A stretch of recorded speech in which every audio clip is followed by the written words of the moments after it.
Hey Iowa Realtors, I'm Travis Bushaw, your 2025 Iowa State President for the Iowa Realtors.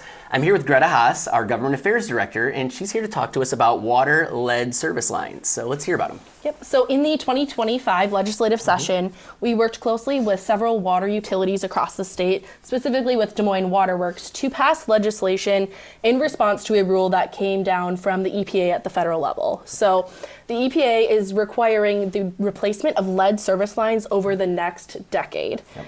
And so we wanted to make sure that property owners, when that property was being transferred, were aware and telling the next owner of the property if there was a lead service line on the property, because you're looking at about a $10,000 to $12,000 fix at the cost of the homeowners right now. And so we worked with these water utilities to pass legislation to add verbiage to the seller disclosure form. So again, not creating an additional disclosure, simply a new line on the form where the seller will have to disclose yes, no, or unknown if there has been or currently is a lead service line on the property. Excellent. So big questions that have come up. Number one is, how would a homeowner even know? So they might guess based on number of years, but it's different than lead paint. So what does that look like from a homeowner's perspective when their agent presents to them on the seller's disclosure the line that has been put into place on this? How would they have any idea? Yeah, that's a great question, Travis. So with this new rule coming down from the EPA has also tasked these water utilities with notifying their users if they do have a lead service line or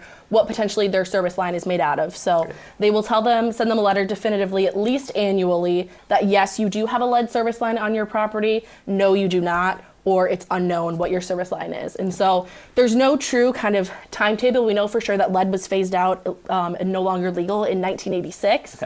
But mostly by the 1940s, it was stopped being used as lead service lines. But again, water utilities will notify customers of what their line is made of. And again, like you mentioned, it's a yes, I'm aware of it.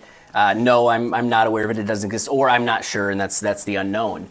The other question that's come up as we've started talking through this, people are thankful, obviously, our members, that it's going to be in the seller's disclosure, not an entirely separate document like we have with lead paint. Doesn't sound like there's another pamphlet or any type of resource we need to give there, but the question was, what if I, as a realtor, the listing agent, have an active listing agreement as of January 1, 2026, or I even have a pending as of January 1, 2026? Yeah, so I think best practice is always to disclose, right? And so make sure that if you still have an active or pending listing, come January 1, that you are updating and using that updated seller disclosure that talks about and has that line relating to lead service lines, and that your seller is the one filling it out to the best of their knowledge. Perfect. Greta, thank you so much. As always, we appreciate it. Thanks, Travis.